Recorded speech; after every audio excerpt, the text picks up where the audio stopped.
Buenos días a todas y a todos. Bueno, antes que nada, gracias por la invitación, gracias a la iniciativa de Narciso para participar como conferencista en este Diplomado Internacional de Agroecología y Sustentabilidad. Bueno, es un honor para mí tener que dar más la conferencia de cierre. Y bueno, me han pedido hablar además del Pacto Ecosocial e Intercultural del Sur, del cual soy una de las impulsoras. Para ello les voy a pedir voy a compartir, mejor dicho, un PowerPoint para hacer más amena la intervención. Vamos a ver si estamos ahí compartiendo. ¿Estamos compartiendo? Perfecto, sí. Perfecto. Bueno. Eh, bueno, miren, a ver, esperen si no me deja mover. Ah, me deja pasar a otra. Eso es un tema. Ahí está, a ver ahí. Discúlpenme, la improvisación, pero estoy tratando de ver. Adelante, Bueno, adelante. Sí bueno, cambió. creo que sí, ahí cambió. Bueno. Bueno, a ver, en la charla de hoy sobre el Pacto Ecosocial e Intercultural del Sur, me pareció pertinente hacer una presentación en tres ejes. El primero de ellos, hacer una caracterización del momento actual a nivel global.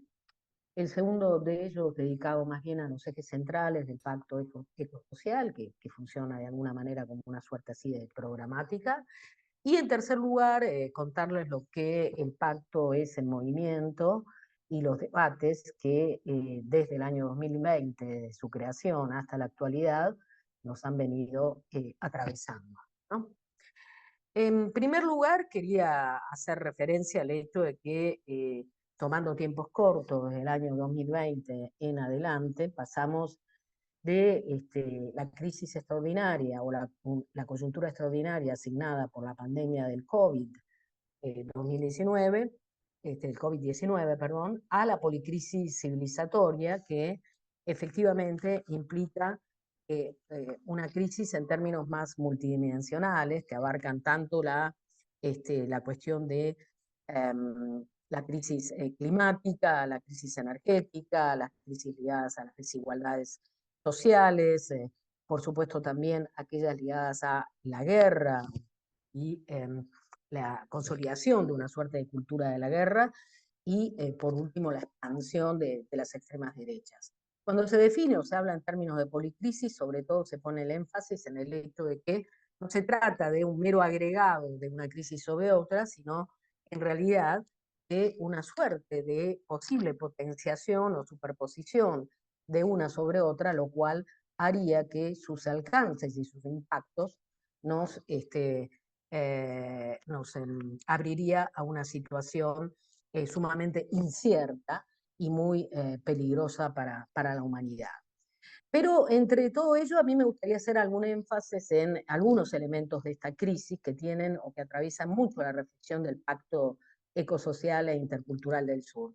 Y una de ellas es la aceleración de la crisis climática y lo que podemos llamar son los colapsos climáticos localizados, ¿no? Cuando uno habla de la crisis climática, no quiere decir que en definitiva vamos a asistir a una suerte de colapso de un día para el otro, ¿no? Como a veces podemos ver en las malas películas de Hollywood, sino más bien, en realidad, lo que estamos viendo es la multiplicación de los impactos, ¿no? De la crisis climática a través de fenómenos extremos como las inundaciones, como las sequías, las olas de calor, las olas de frío, los fuertes vientos, los tornados, ¿no? Que generan precisamente estos colapsos climáticos localizados, como ha sido el caso muy reciente en Río Grande do Sul. Ahí les estoy mostrando una serie de imágenes de Río Grande do Sul y de la ciudad de Porto Alegre, perdón. Es una ilustración muy clara de estos colapsos que implican que la transformación de grandes extensiones de ciudad y campo en territorio de guerra, en una zona devastada, ¿no? Que efectivamente es muy difícil luego reparar o volver a una situación de normalidad. De hecho, el año pasado, también en 2023, hemos tenido una serie de colapsos climáticos localizados, ¿no? Ahí les pueden ver una foto al principio o más arriba de los grandes incendios que hubo en Hawái y devastaron completamente la isla, o más abajo, al costado más bien, el tornado Otis que destruyó la ciudad de Acapulco en México, o en 2022 lo que sucedió en Libia con la rotura de dos presas o dos represas a raíz de las inundaciones y que tuvo como consecuencia aproximadamente la muerte de 11.000 personas. ¿Quién se acuerda hoy de esos eventos? Bueno, muy poca gente se acuerda de esos eventos porque en general asistimos como una suerte de normalización de los colapsos climáticos localizados que tienen efectos tan devastadores, ¿no? en el mundo, arrasando con ciudades y regiones enteras. Quizás el colapso localizado a gran escala más grande que hemos visto es el reciente, el que se ha dado ahí en Río Grande do Sul. Otra de los elementos de la policrisis es sin duda el aumento de las desigualdades y la concentración de la riqueza, algo que se agravó tras la pandemia, ¿no? Luego de que se abriera esa etapa, esa fase en la cual se consideraba que se podían hacer grandes reformas, ¿no?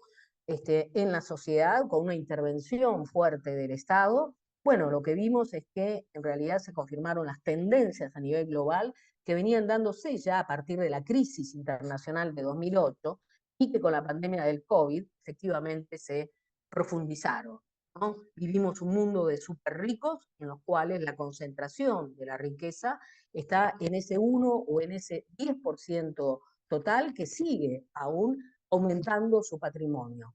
Esto es algo que tiene que ver no solo con las desigualdades sociales, que hay que leer efectivamente como uno de los grandes temas que atraviesa nuestra problemática, sino también en términos climáticos. Es el 1% más rico de la población mundial, el que emite más gases de efecto invernadero, ¿no?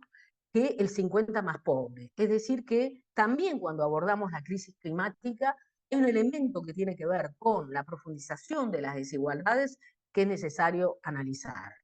Otro elemento de esa policrisis a la cual siempre hacemos referencia es el aumento del metabolismo social del capital. Desde 1990, con el ingreso a la globalización neoliberal, asistimos a una presión cada vez mayor sobre los territorios y sobre los bienes naturales para obtener más materia prima y más energía para satisfacer las demandas, ¿no? de consumo de los países del norte global.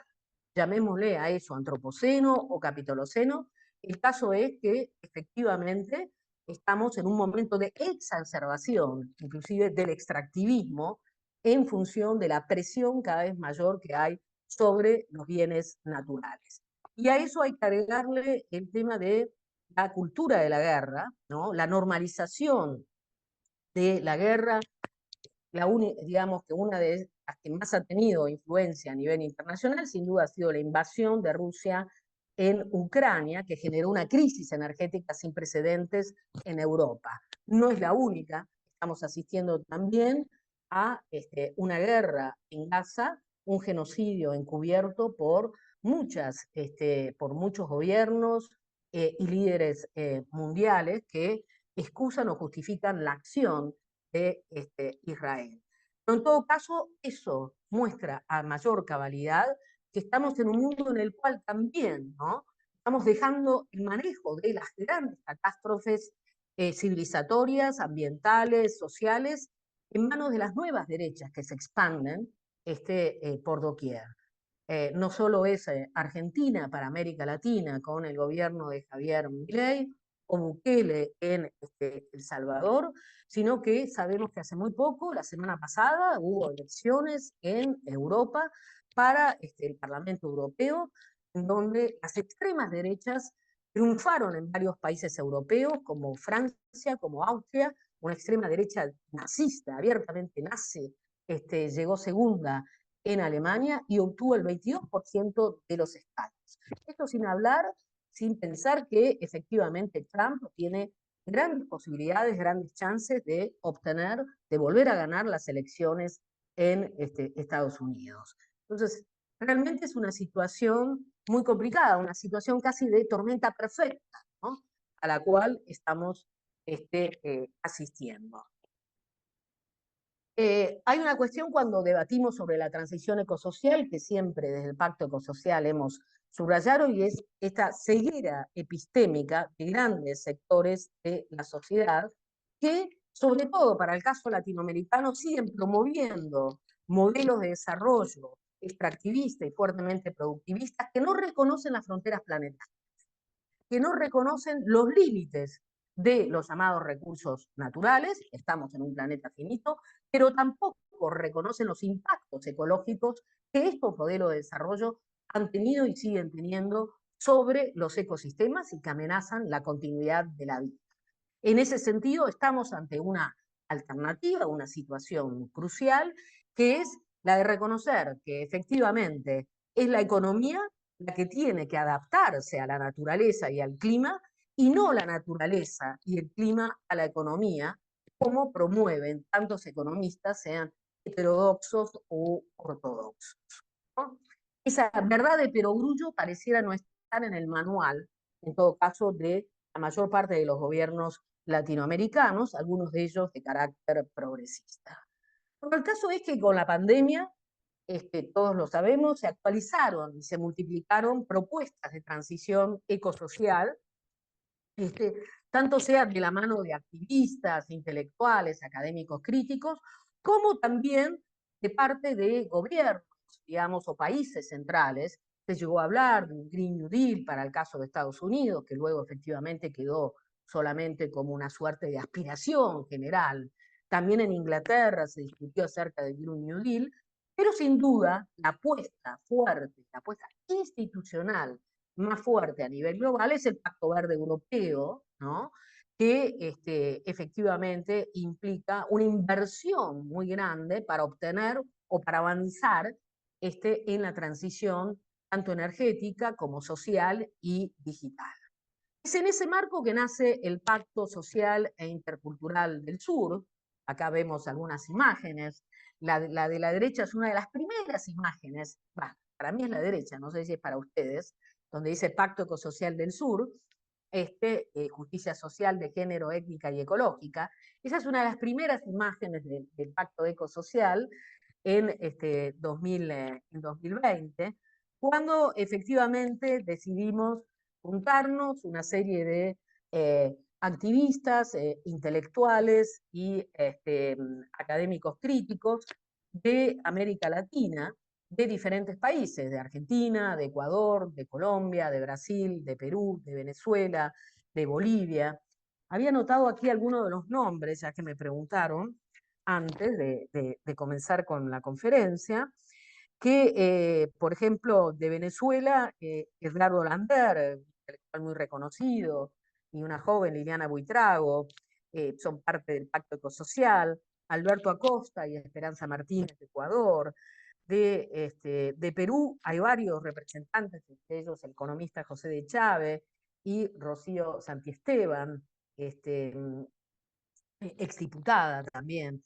De Brasil, Breno Bringel y Sabrina Fernández. Tatiana Roa de Colombia, que actualmente es la viceministra de Cambio Climático en el gobierno de Petro. Carmen Aliaga por Bolivia, que vive actualmente en México. Argentina, Enrique Viale, Pablo Bertinati y yo, entre algunos de las 30 personas que actualmente componemos lo que es el colectivo del Pacto Ecosocial, porque efectivamente es interesante subrayar que no somos una ONG, no somos tampoco un movimiento social, somos un colectivo de activistas y académicos críticos del sur global, que creemos que es necesario dar una disputa de sentidos en un momento crucial de la humanidad en la cual se debaten, ¿no?, sobre la cuestión de las transiciones, las diferentes transiciones en el mundo. En este sentido, señalamos también desde el principio, desde 2020, en plena pandemia, que la nuestra no es solamente una propuesta de pacto verde, esto es, de transición, por ejemplo, energética, sino que en realidad es un pacto con la naturaleza que apunta sobre todo a articular justicia social con justicia ambiental, que es uno de los grandes desafíos de nuestros países, ¿no?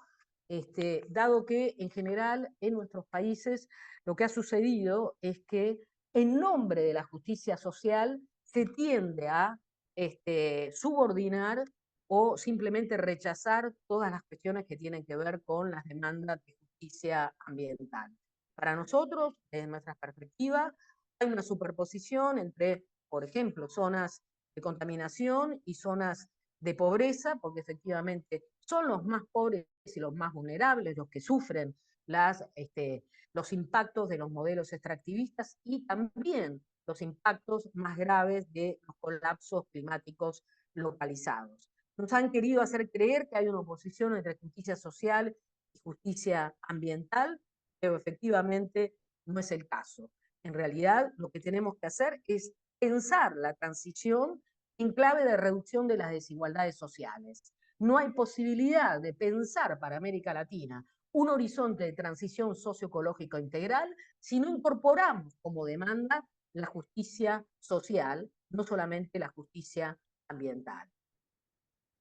En esa línea, entonces, desde el sur lanzamos este pacto ecosocial que tampoco debe ser entendido como una propuesta abstracta de intelectuales o académicos.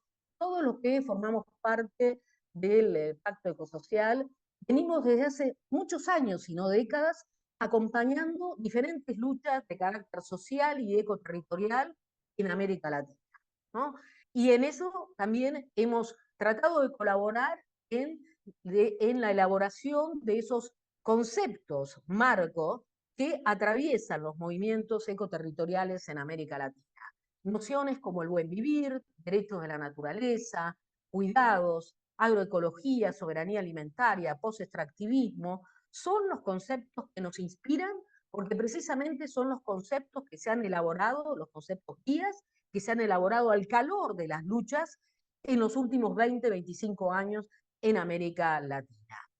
En esa línea también proponemos un diálogo constructivo y muchas veces crítico con otras propuestas o perspectivas de transición, como pueden ser aquellas más institucionales, sintetizadas por el Green New Deal, y aquellas otras más críticas, más de carácter anticapitalista, como las propuestas del decrecimiento, que sobre todo se han expandido en Europa.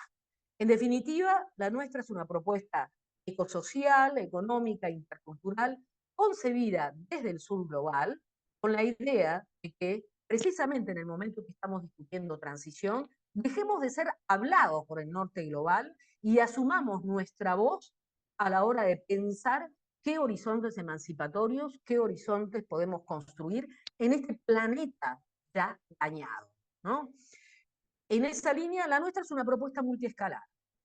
Es multiescalar, porque por un lado discutimos lo que tiene que ver con visiones geopolíticas y en verdad vamos a ver que mucho de nuestro tiempo se ha ido en esa discusión más de carácter geopolítico.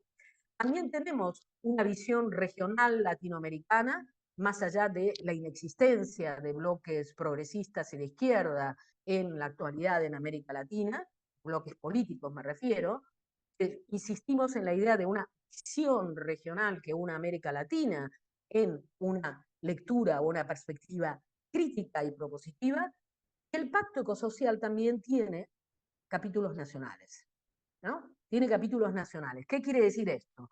Que en cada país de los cuales he nombrado, Ecuador, Perú, Venezuela, Colombia, Brasil, Argentina, Bolivia, hace poquito se integró Chile y estamos con la intención, integrando grupos en México, cada país tenga también una dinámica propia en su relación con movimientos sociales, en su relación también con los ejes que atraviesan la discusión en su país y en su propuesta de transiciones. El pacto ecosocial busca ser una plataforma en ese sentido abierta, dinámica, para dar visibilidad a las luchas ecoterritoriales en los distintos países, pero también para elaborar propuestas de transición ecosocial. En esa línea tenemos una suerte así de programa que hemos ido elaborando, ¿no? Desde 2020 a 2024, ya 4 años de existencia del Pacto Ecosocial, con una fuerte continuidad de las discusiones, ¿no? Sin duda, estamos trabajando, o más bien en varias campañas, pero antes de eso me gustaría decirles, contarles que los ejes del Pacto Ecosocial son, por un lado, el paradigma de los cuidados, por otro lado, el Estado ecosocial y, en tercer lugar, el reclamo de la deuda ecológica y, en cuarto lugar, la asunción de una agenda integral respecto de la transición socioecológica. Voy a decir algo de cada uno, pero sin duda este es un programa abierto cuyos ejes en realidad no son los que cambian, pero sí hay una fuerte dinámica al interior de cada eje. Cada uno de ellos ha tenido un desarrollo importante, pero desigual, ¿no? En las campañas que hemos tenido. El paradigma de los cuidados es la base del pacto ecosocial e intercultural, que efectivamente, lejos de ser una moda, ¿no? Busca ser el punto de partida para pensar una nueva sociedad en donde la cuestión de la complementariedad, la reciprocidad, la interdependencia y en definitiva la ecodependencia sean centrales para pensar también en alternativas sostenibles, ¿no? En un mundo o en un planeta ya dañado. Rescatamos así como de los pueblos originarios, rescatamos de los feminismos, sobre todo los feminismos ecoterritoriales en América Latina, las narrativas relacionales que sin duda se contraponen a las narrativas catastrofistas y tecnocráticas capitalistas que se enuncian desde otros lugares. Narrativas relacionales que implican una fuerte interconexión, sobre todo con la naturaleza, entre los seres humanos y no humanos, y sobre todo, digamos, la defensa de nuestros ecosistemas. En esa línea, insisto, vamos muy en sintonía con los feminismos ecoterritoriales del sur y nos proponemos pensar también los cuidados como un derecho, ¿no? Como un derecho humano y, por ende, al ser pensado el cuidado como un derecho, no lo pensamos solamente en su dimensión más comunitaria social, sino en su dimensión más institucional, que implique, sobre todo, que un Estado retome la idea del cuidado como derecho para, sobre todo, universalizar y democratizar los cuidados que, como sabemos, quedan en manos siempre de las mujeres, sobre todo de las mujeres más pobres, algo que durante la pandemia además se confirmó y se redobló al calor del desarrollo de mucho trabajo de tejido asociativo y de cuidado de parte de las mujeres. En segundo lugar, nosotros en los últimos tiempos hemos retomado la noción de Estado ecosocial, ¿no? Es el segundo eje del pacto ecosocial, ¿no? La de pensar un Estado ecosocial. Nosotros somos de la idea de que efectivamente necesitamos más Estado, no menos Estado, en el contexto actual de policrisis, ¿no? Precisamente para terminar con las grandes desigualdades que atraviesan nuestra sociedad, pero además para poder dar respuesta a los desafíos climáticos, ¿no? Que debemos asumir y que ya se están viendo en términos de impactos devastadores, ¿no? Necesitamos más Estado y no menos Estado, pero necesitamos otro tipo de Estado, no el mismo Estado que hemos tenido hasta ahora, sino un Estado ecosocial, digamos, que aborde los riesgos sociales globales, los riesgos sociales y ambientales globales que tienen una traducción también local en nuestras sociedades. En esa línea hemos sostenido desde el principio una serie de reformas que tienen que ver precisamente con la necesidad de una reforma tributaria integral, progresiva, ¿no? impuestos a los más ricos, no solo impuesto extraordinario a la riqueza, ¿no? Impuestos ambientales como medidas transnacionales, ingreso o renta básica o ingreso universal ciudadano, entre otras cuestiones. Hemos tenido una serie de discusiones sobre esto, ¿no? Sobre todos estos temas, pero sin duda es algo que aparece muy poco en la discusión de hoy, más allá de que haya discusiones sobre el pacto fiscal regional en América Latina. Otra de las cuestiones fundamentales es la deuda ecológica, ¿no? La deuda ecológica también es otro de los ejes fundamentales en los cuales el pacto ha viene desarrollando una reflexión. La deuda ecológica acumulada desde la época de la conquista en adelante, que muestra con claridad el carácter expoliador de las economías del norte industrial en relación a las economías periféricas, ¿no? Este carácter histórico hace que efectivamente haya, por un lado, una distribución muy desigual de los conflictos ambientales, más contaminación en los países más ricos, y por otro lado, haya habido una destrucción de bienes comunes desde la conquista en adelante, que se ha ido exacerbando también con la generación de nuevos extractivismos, sobre todo en las últimas décadas, ¿no? Sabemos, y hay toda una reflexión sobre el neoextractivismo, en la cual varios de los que estamos dentro del Pacto Ecosocial hemos venido abonando en los últimos 20 años, ¿no? En esa línea, la deuda no es solo ecológica, es también climática, porque los países del centro o los países más ricos han venido monopolizando el espacio ambiental y contaminándolo, vamos, de la mano de empresas extranjeras, pero también en términos de países tienen claras responsabilidades Estados Unidos, Europa, Rusia y los llamados países emergentes como China, que hoy es el gran emisor de gases de efecto invernadero, ¿no? Esa deuda climática sin duda es cada vez mayor, sobre todo si tenemos en cuenta que América Latina emite en conjunto el 8% de los gases de efecto invernadero y África todavía menos, el 3%, ¿no? Bueno, en fin, estas son cuestiones que para nosotros son fundamentales y que si bien han entrado en la agenda internacional en las últimas décadas, no ha habido una resolución positiva, ni los países del norte se han responsabilizado, más allá de ciertas declaraciones retóricas, ¿no?, acerca de la deuda ecológica. Pero también lo que es importante destacar es que hay una relación intrínseca entre deuda ecológica y deuda externa. Uno de nuestros primeros videos, como Pacto Ecosocial, fue el video de la deuda eterna, de las deudas eternas. La deuda ecológica, la deuda externa, y la deuda de cuidados. Deuda ecológica como deuda colonial, deuda externa y deuda de cuidados. Hicimos un rap, ¿no? Bueno, es decir, tratamos una serie de jóvenes, de grupos jóvenes, que hicieron un muy lindo rap hace un año y medio aproximadamente, para dar cuenta de la prioridad que para nosotros tiene la cuestión de las llamadas deudas eternas, que sobre todo en relación a la deuda externa, efectivamente existe una fuerte presión en los países que tienen deuda externa para que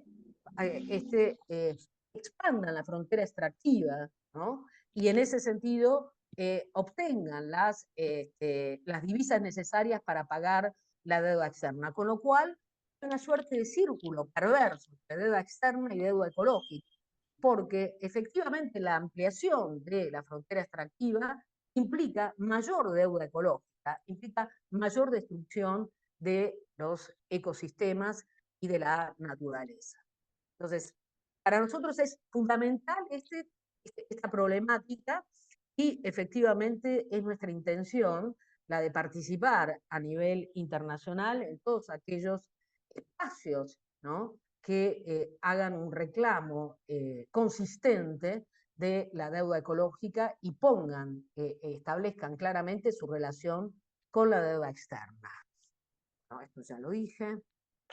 El tercer tema a nivel programático es qué entendemos por transición socioecológica integral, ¿no? Para nosotros la salida del extractivismo es un elemento fundamental de la transición, pero la transición es algo mayor.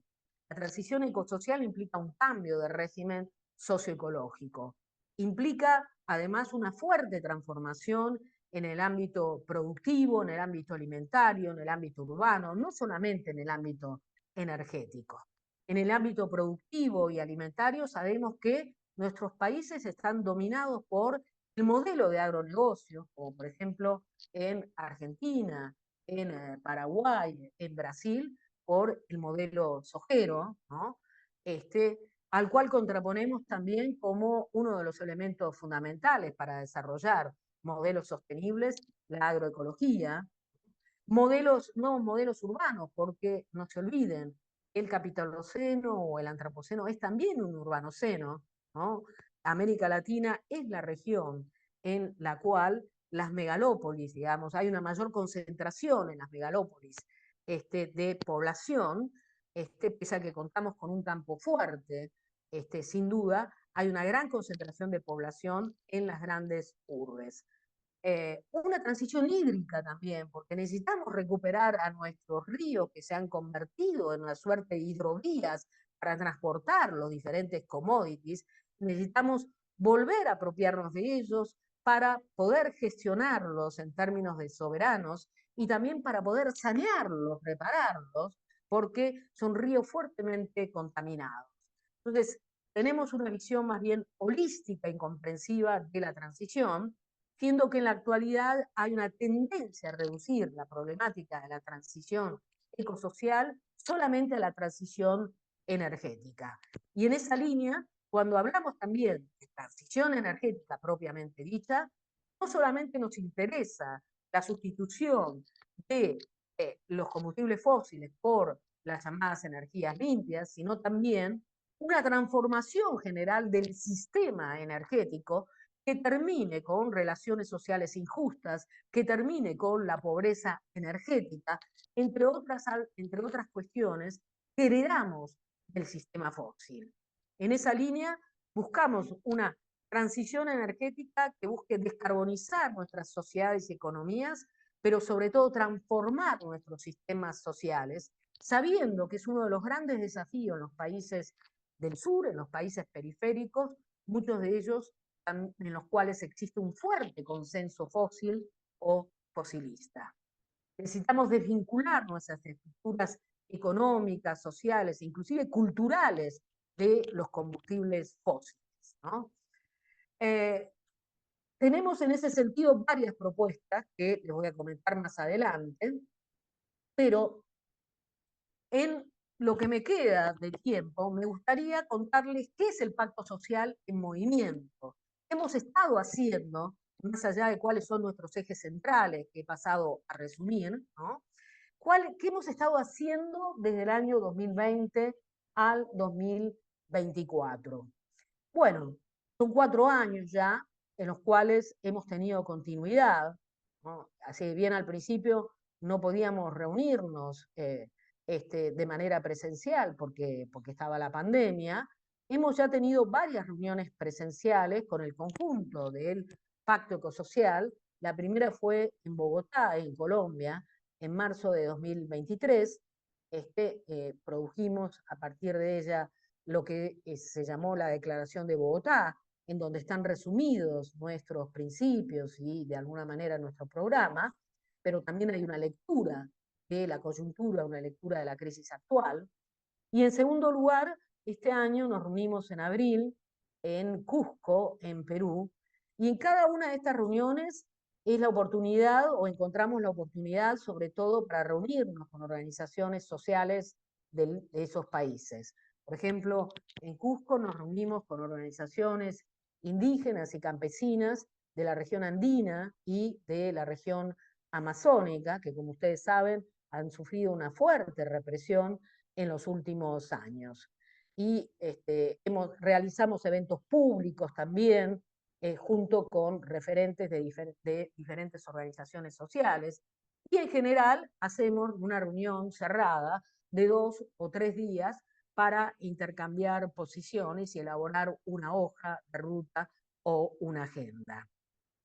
En ese marco, desde 2020 a 2024, hemos tenido reuniones con otros activistas del sur global, de África, de Asia, para discutir temáticas que tienen que ver con la transición. Hemos tenido también reuniones con organizaciones aliadas del norte, algunas de ellas partidarias del Green New Deal. Hemos realizado un primer taller de los cuidados, que ya quedó un poco atrás en el año 2021. Deberíamos retomar ese tema, siempre decimos algunas. Un taller de energías comunitarias, del cual todavía no tenemos los resultados finales, que se ha hecho básicamente, ha estado coordinado por nuestras compañeras en Colombia, ¿no? Y hemos lanzado diferentes campañas, ¿no?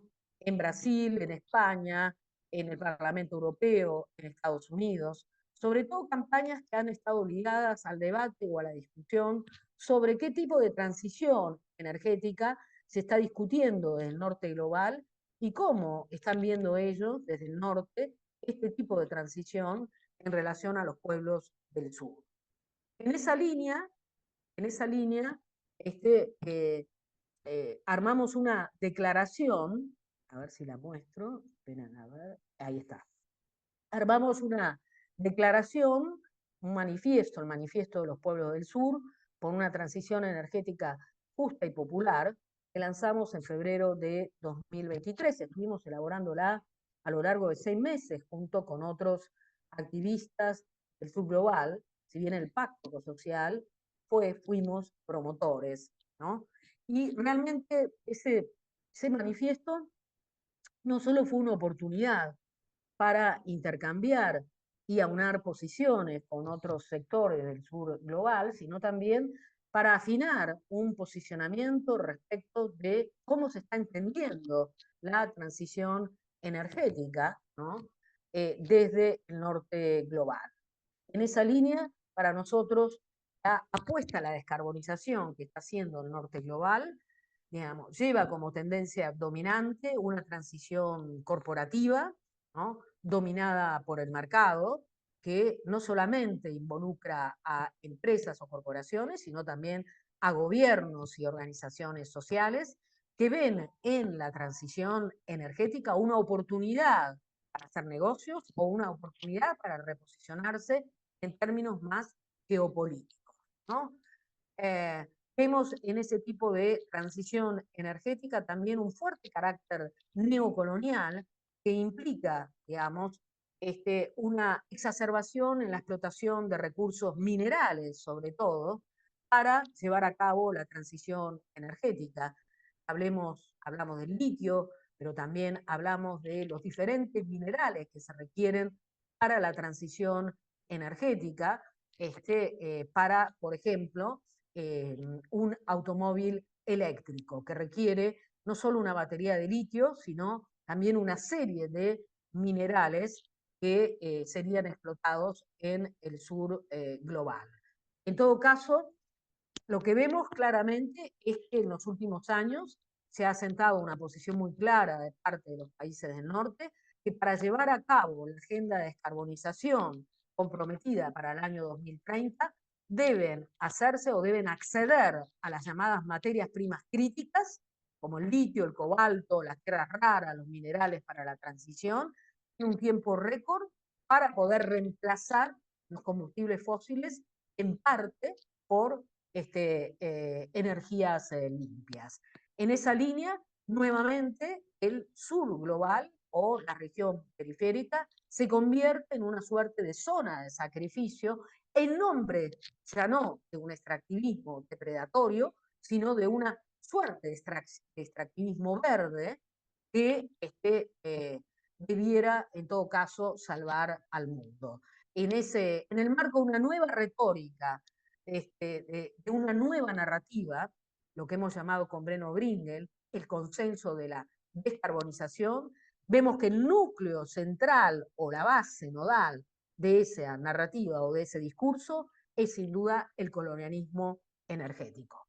Una transición que es corporativa, que es neocolonial, pero que también es insustentable en la medida en que no se basa en el cambio en el metabolismo social, no se basa en el cambio en el modelo de producción, en el modelo de consumo o de circulación también de mercancías o de bienes y desechos, sino que más bien plantea una suerte de exacerbación de la explotación de los recursos naturales para sostener un modelo de consumo que es de por sí insustentable. Bueno, esas son las críticas que nosotros resumimos en el manifiesto de los pueblos del sur, ¿no? Que fue interesante sobre todo porque nosotros en el año 2023 hicimos una gira, ¿no? Hicimos una gira como pacto ecosocial con otras organizaciones del sur global, o más bien activistas más que organizaciones, de África y algunos de Asia, eh, para sentar en claro, dejar en claro cuál era nuestra posición, cuál era nuestra lectura acerca de esa transición, de la llamada transición verde. Y nos encontramos sobre todo con el Pacto Verde Europeo, ¿no? Que es sin duda el proyecto más ambicioso de transición ecosocial, les decía anteriormente, porque involucra a una gran cantidad de países que componen la Unión Europea, pero además porque involucra un esfuerzo económico fenomenal para poder cumplir con los objetivos descarbonizadores de la Agenda 2030. Esa transición que se quiere energética, que se quiere social, que se quiere digital, no tiene en cuenta, por supuesto, los impactos que ese modelo de transición tendría o está teniendo ya en el sur global. Eso fue lo que básicamente fuimos a decir, sobre todo porque en el marco de la Unión Europea, no es la única, ya lo diremos, se está discutiendo cuáles son las materias primas críticas para sostener el tránsito del paradigma de los combustibles fósiles a las energías renovables, pero también para sostener todo un aparato industrial y de defensa que requiere minerales. Y y dio la casualidad, pues realmente no lo sabíamos, que cuando llegamos a Bruselas, luego de hacer una gira por Alemania, por Francia y me estoy olvidando qué país, luego lo hicimos por Inglaterra también, fuimos a Bruselas a hablar en el Parlamento Europeo con varios representantes de partidos de izquierda, el Partido Verde, el Partido Socialdemócrata. Nos encontramos con que estaban discutiendo la ley de materias primas críticas, ¿no? Que precisamente es esta la que define la necesidad y el modo para acceder a esos recursos minerales necesarios para la transición, ¿no? Ahí nos encontramos con un escenario de discusión sumamente desfavorable para el caso nuestro, porque efectivamente la mayor parte de los partidos que componen la Unión Europea, el Parlamento Europeo, perdón, están a favor de una política de acceso rápido a los recursos naturales sin tener en cuenta cuestiones que tienen que ver con protección ambiental, derechos humanos y derechos de los pueblos originarios, entre otras cuestiones. Por esto no es que quisiéramos poner a la Unión Europea en el ojo de la tormenta, para nada. La Unión Europea en realidad nos dio la oportunidad de ver de qué manera se está pensando la transición verde desde el norte global, ¿no? Pero también es cierto que es mucho más opaca la discusión en Estados Unidos, que es un país que se mira a sí mismo y que además cuenta en gran parte con los recursos minerales necesarios para llevar a cabo la transición. Aún así, tiene, digamos, su aparato ya instalado en América Latina y en otras regiones de subglobal. Y por supuesto, la potencia más importante a esta altura para hablar de transición y grandes inversiones en términos extractivistas es sin duda China. China está muy presente en América Latina en todas las actividades extractivas que ustedes puedan imaginarse, ¿no? Y también está muy presente en la discusión o en las políticas ligadas a la transición verde. Pero la verdad que resultaba bastante difícil tener una discusión abierta con China.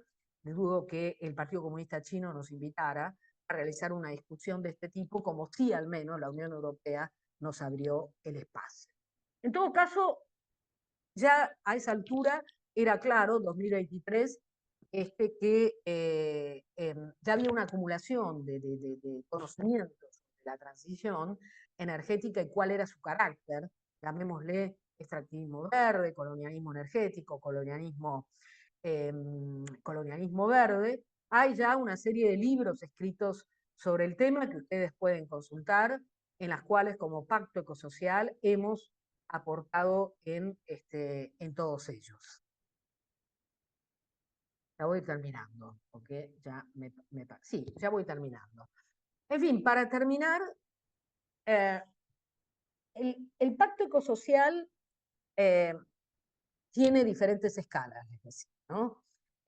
O es una propuesta multiescalar, ¿no? A nivel más geopolítico y global, discutimos cuestiones como la deuda ecológica, también tenemos discusiones sobre el decrecimiento, ¿no? Que consideramos que es un requerimiento necesario para los países del norte, ¿no? Cuya otra cara en los países del sur debe ser el post-extractivismo y no el llamado derecho al desarrollo, porque es el derecho al desarrollo como modelo insostenible el que nos ha llevado a esta situación de colapso ambiental. Entonces, esos tres temas, deuda ecológica, de crecimiento, post-extractivismo, sin duda están en nuestra agenda más de diálogo más global. En términos regionales, nuestra gran obsesión es sin duda la articulación entre la justicia social y la justicia ambiental. Insisto, no hay posibilidad de pensar horizontes emancipatorios en términos ecosociales si no incluimos la cuestión de la desigualdad, si no se reducen e eliminan las desigualdades sociales, de género, las desigualdades energéticas, culturales, entre otras, ¿no?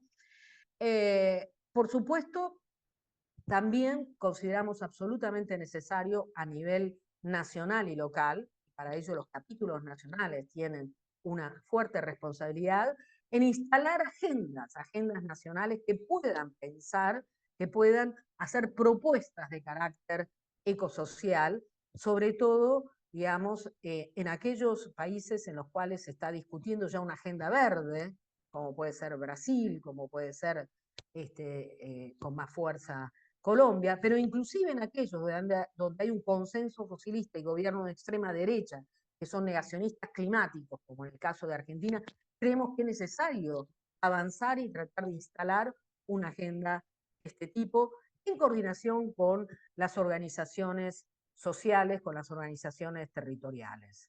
Dejo como desafío o para el cierre estas cuestiones para pensar, ¿no? La primera de ellas es que el pacto emerge también con la idea o con el objetivo de contrarrestar este discurso de la resignación que vemos que atraviesa amplios sectores de la sociedad y que tienen que ver con esta afirmación de la tendencia distópica del colapso, ¿no? La resignación, la idea de que no se puede hacer nada ni ante el avance de las extremas derechas, ante el colapso climático o ante las desigualdades. No, creemos que efectivamente necesitamos desafiar la imaginación política, ¿no? Necesitamos recuperar ese principio esperanza, desarrollar o generar una suerte de liberación cognitiva que haga posible, ¿no? Construir otros horizontes de vida. Y en ese sentido, sí creemos que es sumamente fundamental incorporar, ¿no?, a los más jóvenes, sobre todo a las mujeres que tienen un gran protagonismo en las luchas sociales y territoriales hoy en América Latina. Seguimos apostando a hacer una plataforma abierta, dinámica. Nuestro objetivo es, en definitiva, generar un pacto diferente con la naturaleza, teniendo en cuenta que ya vivimos en un planeta dañado, construir horizontes de sostenibilidad digna, efectivamente desde el sur, se hace mucho más difícil, ¿no? Pero para ello también, y con esto termino, necesitamos construir consensos sociales al interior de nuestras propias sociedades. porque efectivamente en muchas de nuestras sociedades vemos que la temática de la transición ecosocial es más bien marginal, ¿no? O es asimilada solamente a las luchas o a los movimientos socioambientales. Es necesario construir consensos que incorporen la idea, ¿no? Y sobre todo la necesidad de pensar en términos holísticos la transición ecosocial como una problemática de todos, que atraviesa además todos, no solo todos los sectores sociales, sino también al conjunto de la sociedad.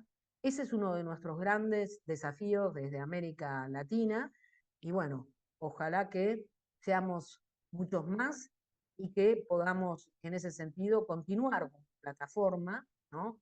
Incorporando, dialogando con organizaciones sociales y podamos en todo caso abrir eso, un horizonte de esperanza para América Latina. Muchas gracias. Muchísimas gracias, María Estela.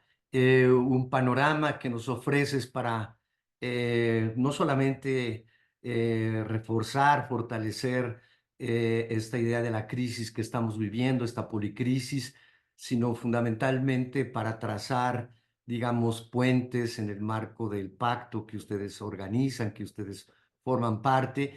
Y en ese sentido, cómo crear puentes entre lo que tú has dicho con la justicia alimentaria, la justicia en salud, salud colectiva, cómo poder enriquecer pues esta propuesta que ustedes llevan a cabo y que están haciendo un trabajo pues muy importante con estos otros aspectos sobre la comida y sobre la salud. No solamente la salud del humano, sino la salud como un concepto integral. Entonces te agradecemos muchísimo esta presentación y yo le dejo la palabra a quien corresponda para pasar a lo siguiente. Muchas gracias, María Estela. Muchísimas gracias. Gracias por la presentación, quizás excesivamente extensa, porque aquí estamos con el protagonismo se corresponde con Maristela y con el pasto, ¿no? Que a mí me parece una cosa muy, muy, muy importante. Y este es mi primer comentario. Yo creo que por primera vez tenemos, digamos, reunido en una especie de célula de pensamiento y muy, muy importante, digamos, tenemos reunido un pensamiento del sur que se oponga precisamente a todas las propuestas que ahora mismo están, digamos, proliferando de transición ecológica en el norte y que amenazan, como muy bien decía Maristela, con generar una especie de nuevo colonialismo o neocolonialismo, en este caso, digamos, ligado, vinculado a la transición ecosocial o a la transición ecológica. Entonces yo creo que lo primero, cuando conocí de la existencia del pacto, me alegré mucho, he estado siguiendo con bastante interés todo lo que se publica y todo lo que sale de, digamos, de este núcleo. Y a mí me parece, y es fundamentalmente digamos, mi interés, es que haya una convergencia entre dos mundos que son hasta ahora han ido, creo que un poco en paralelo, ¿no? Que es el mundo de la, digamos, de la ecología política, de la economía ecológica, con un ámbito no solo, pero fundamentalmente urbano, en el caso de América Latina, y por otro lado la agroecología, con un mundo rural, eh, con movimientos sociales tanto de un lado como de otro bastante importantes, que, bueno, pues al menos desde un punto de vista del mundo de las ideas, de las propuestas, no terminan de, digamos, de confluir, aunque aquí hemos visto que efectivamente por parte de Maristela se citaba expresamente la agroecología, pero yo esto, por ejemplo, no lo he visto en el ámbito de la agroecología, que se haya permeado mucho todo el extenso y brillante pensamiento que hay en América Latina con respecto al papel que América Latina desempeña en el conjunto del metabolismo a escala global, ¿no? Y toda digamos, la reflexión que hay en torno y las propuestas ligadas a ella que hay en torno al extractivismo, ¿no? Que a mí me parece una cosa, insisto, fundamental, que debiera de haber una convergencia más fuerte en esto, que digamos sería algo magnífico que pudiera plantearse, ¿no? Porque efectivamente creo que desde el punto de vista digamos, del diagnóstico que María Estela hace y que motiva todo lo que hay detrás del pacto, hay una coincidencia absoluta, ¿no? En buena parte de los análisis que nosotros hacemos o que se hacen desde el mundo de la agroecología, obviamente centrados en una perspectiva más alimentaria, pero con coincidencias muy importantes, como evidentemente en el cambio climático y lo que eso significa de la injusticia climática, ¿no? Y con todo lo que eso está teniendo, digamos, de incidencia por ejemplo, en toda la actividad agraria, ¿no? María Estela ponía las fotos de Río Grande do Sul, pero ponía fundamentalmente las fotos de Porto Alegre, ¿no? Pero si sale uno de Porto Alegre se encontrarán esos campos, bueno, no sé, porque son muchos de ellos campos ojeros, ¿no? Y de maíz transgénico, y ya no lo sé, pero en cualquier caso, digamos, son mundos agrarios que han sufrido y están sufriendo de una manera especialmente intensa lo que ella llama, bueno, pues colapsos más localizados, pero son colapsos en última instancia, es decir, los efectos que está sufriendo vinculados al cambio climático, ¿no? Y ahí hay efectivamente en el ámbito alimentario se están produciendo todo un conjunto de relaciones norte-sur y de, digamos, de transformaciones que están bastante en coincidencia con, con lo que María Estela planteaba a escala, digamos, más general de la economía o del metabolismo eh, socioecológico a escala mundial, ¿no? Por ejemplo, en el caso digamos, de la desaparición del campesinado, es decir, de lo que ella hablaba del aumento de las desigualdades y de concentración de la riqueza, nosotros estamos asistiendo en el ámbito agrario a dos fenómenos muy preocupantes, muy peligrosos. Por un lado está la concentración o la destrucción de las explotaciones familiares, de la agricultura familiar, que está adquiriendo unos tintes dramáticos, que pensábamos que esto era un fenómeno más concentrado digamos, en el norte, pero está adquiriendo, insisto, un ritmo y una velocidad muy alarmante. De hecho, acabo de leer un trabajo en Nature que hablaba justamente de previsiones de futuro, donde en el horizonte de finales de siglo se hablaba de que casi el 60% de las explotaciones familiares iban a estar seriamente comprometidas, cuando no iban a desaparecer. Es decir, que se está produciendo una mutación del modelo de agricultura que tradicionalmente ha sido un modelo de agricultura centrado en el campesinado y en las explotaciones familiares, se está transitando hacia un modelo hiperconcentrado en manos de grandes empresas de gestión de tierras o en grandes latifundios, utilizando mano de obra básicamente mal pagada y fundamentalmente muchas tecnologías, digamos, digitales, biotecnológicas y robóticas que van a dar una especie de nueva vuelta de tuerca en la desaparición justamente de la mano de obra eh, familiar, que ha sido la que ha centralizado fundamentalmente la actividad agraria durante mucho tiempo, ¿no? Y el segundo fenómeno asociado a esto ha sido el land grabbing, que está haciendo el acaparamiento de tierras que está creciendo en manos de grandes fondos de inversión, por ejemplo, y que está amenazando con hacer aún más rápido este fenómeno de desaparición de las explotaciones campesinas y amenazando, obviamente, la soberanía alimentaria, porque los intereses de muchos de estos fondos de inversión no van precisamente por la alimentación humana, sino que van fundamentalmente por la alimentación animal e incluso por los nuevos combustibles asociados de carácter biocombustible o de nueva generación de biocombustibles asociados a los intereses, evidentemente, del centro. Digo por poner un ejemplo del asunto, ¿no? Pero lo que más me interesa a mí es que efectivamente en las propuestas sobre transición ecosocial que María Estela nos ha resumido, aquí hay también un elemento fundamental que nosotros manejamos mucho, que es el tema de la justicia social y la justicia ambiental, ¿no? Vinculada.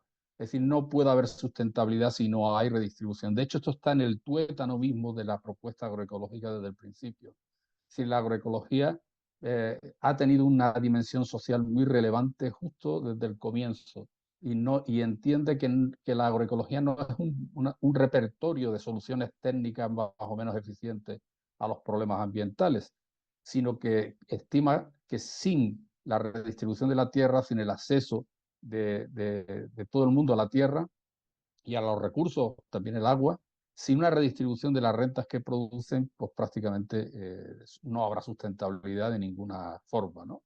Y claro, aquí hay una convergencia clarísima, ¿no? Digamos, entre la propuesta del Pacto Ecosocial e Intercultural del Sur y los desarrollos que está haciendo todo el vasto y enorme movimiento cada vez más importante agroecológico por todo el continente, ¿no? Y claro, aquí hay muchas cosas que destacar, pues, que podríamos tratar digamos, de plantear, como por ejemplo, bueno, el tema de los cuidados. En agroecología esto se ha convertido en un elemento fundamental. Está claro que la orientación feminista que tiene la agroecología está también dentro del ADN. Siempre hemos dicho que sin feminismo no hay agroecología, pero hemos planteado tanto desde la alimentación como desde la propia, digamos, de la alimentación, desde la producción hasta el consumo y por tanto los temas asociados a la salud, todo ese mundo de la reproducción social como un elemento vinculado justamente, o uno de los elementos más destacados de la agroecología, ¿no? Hay otro punto que es el estado de ecosocial que a mí particularmente me interesa mucho y yo creo que ese es objeto o podría ser uno de los objetos más claros de convergencia con nuestro grupo de trabajo, y ya lo hablaremos en su momento, de agroecología política de Claxo, porque bueno, esto de la reforma tributaria, digamos, integral, me parece una cuestión extremadamente importante para orientar la transición en un sentido justo, evidentemente, ¿no? O el tema del ingreso universal o de la renta básica. La renta básica, ahí hay algunas propuestas que intentan, como forma de combatir la destrucción de las explotaciones familiares, justamente el establecer algún tipo de renta básica para los agricultores y las agricultoras, es decir, básicamente para los campesinos, ¿no? Por supuesto, el tema de la deuda externa o de la deuda ecológica, que en el caso alimentario se centra fundamentalmente digamos, la distribución desigual de la distribución de la biomasa producida. Por ejemplo, la mayor parte de nuestros países en Europa son importadores netos de biomasa para mantener unas desproporcionadas cabañas ganaderas intensivas que produzcan carne que deteriora nuestra salud y que emiten grandes cantidades de CO2 y bueno, incluso que finalmente no, como en el caso de España, que es una locura, eh, producen grandes cantidades de carne de cerdo que acaban en China con una situación un poco de kafkiana, ¿no? Todo eso efectivamente plantea un elemento fundamental sobre la justicia climática, porque buena parte de todos estos esfuerzos, y cada vez más en el caso de las relaciones, digamos, la relación entre el consumo doméstico y la extracción doméstica se ve más claro, y es que se está externalizando por parte de las potencias del norte, o digamos del norte global, se está externalizando los procesos más contaminantes que finalmente desembocan en la imputación de ese 8% que hablabas tú de América Latina, pues en realidad ni siquiera llegará al 8%, porque una parte importante de las emisiones están asociadas a extracciones de energía y sobre todo de materiales que obviamente luego el destino y el consumo no es en América Latina, sino en Europa o en Estados Unidos, ¿no? En fin, aquí hay todo un conjunto de cuestiones muy comunes, ¿no? Y creo que ese elemento de convergencia se debe de asentar en algo que nosotros llevamos trabajando ya algún tiempo, y es la perspectiva del sistema agroalimentario. Claro, cuando hablamos de sistema agroalimentario estamos hablando de todos aquellos aspectos relacionados con el consumo endosomático, digamos, de alimentos, de la alimentación humana, y con toda la enorme cantidad de aspectos que eso involucra. Creo que eso nos permitiría efectivamente establecer un diálogo absolutamente necesario entre el Pacto Ecosocial del Sur, entre la ecología política y entre la agroecología. Y eso es todo. Mi comentario. Enhorabuena por esta magnífica conferencia y por tu sistematicidad en algo que yo creo que es muy novedoso y que espero que novedoso para nosotros, pero que deje de serlo inmediatamente. Gracias. Bueno, a ver, muchas gracias antes que nada, Manuel, por tus comentarios que son muy ricos y que, bueno, la verdad que también, eh, también dan cuenta del gran desafío que estamos, que hemos establecido al menos como pacto ecosocial. Sin duda, el hecho de apuntar a una visión regional desde América Latina, con activistas y académicos desde distintos lugares del continente y con una mirada también más geopolítica en un momento de tantas discusiones cruciales, es fundamental, sin duda. A ver, para nosotros la agroecología, por ejemplo, es muy importante, pero efectivamente está dentro de nuestros ejes, pero todavía no hemos podido incorporar de manera práctica esta base misma del programa que, como tú dices, tiene que ver con la justicia alimentaria, la justicia también en términos de salud como concepto integral. La agroecología, lo sabemos y además lo hemos tratado de seguir, es muy importante además como propuesta superadora en América Latina, superadora del agronegocio que tiene tantos impactos. Y sobre todo, además, cuando pensamos en términos de cambio climático, a veces se suele hacer mucho el énfasis en la emisión de los gases de efecto invernadero por parte de los combustibles fósiles, pero en realidad una buena parte de ese cambio climático tiene que ver con la deforestación y con los cambios en los usos del suelo, ¿no? Que se realizan en nuestros países de la mano del avance de la frontera agraria, sobre todo del modelo sojero, ¿no? Y que efectivamente, más allá del mandato exportador, tiene que ver con la fuerte complicidad de nuestros gobiernos que avalan este modelo sojero. Entonces, tendría que estar efectivamente en el centro de nuestra agenda. Lo está, pero todavía no hemos podido incorporar, y en esto hago la propuesta también, no hemos podido incorporar el aporte de intelectuales y activistas que estén trabajando en el campo de la agroecología de manera específica, ¿no?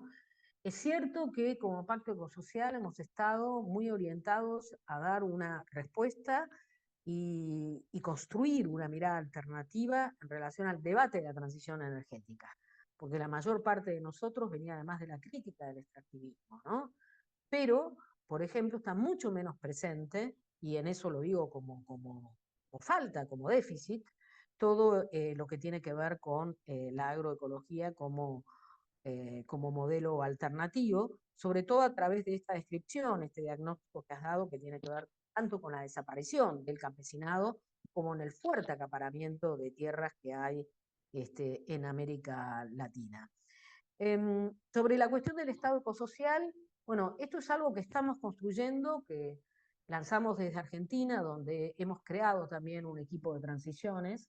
Parece delirante que en Argentina hayamos creado un equipo de transiciones en el marco de un gobierno de extrema derecha y negacionista al cambio climático. Hace un año ya creamos un equipo de equipos que está trabajando en esto, ¿no? Y uno de los temas de discusión fue el Estado ecosocial como superador del estado de bienestar, que además nunca existió de manera efectiva en América Latina, ¿no? Pero sobre todo en contra de las visiones neoliberales exacerbadas que se han instalado en la actualidad. En esa línea yo les puedo mandar un texto cerrado ya, Rubén Novuolo, que es un economista de Argentina, que ha trabajado también mucho el tema del ingreso básico y que nos ha ayudado mucho en la reflexión sobre el estado ecosocial. Bueno, sin más, agradezco nuevamente tu intervención y bueno, debemos construir este puente, sobre todo con aquellos que piensan el sistema agroalimentario desde una óptica alternativa, como es el caso del grupo. Gracias nuevamente.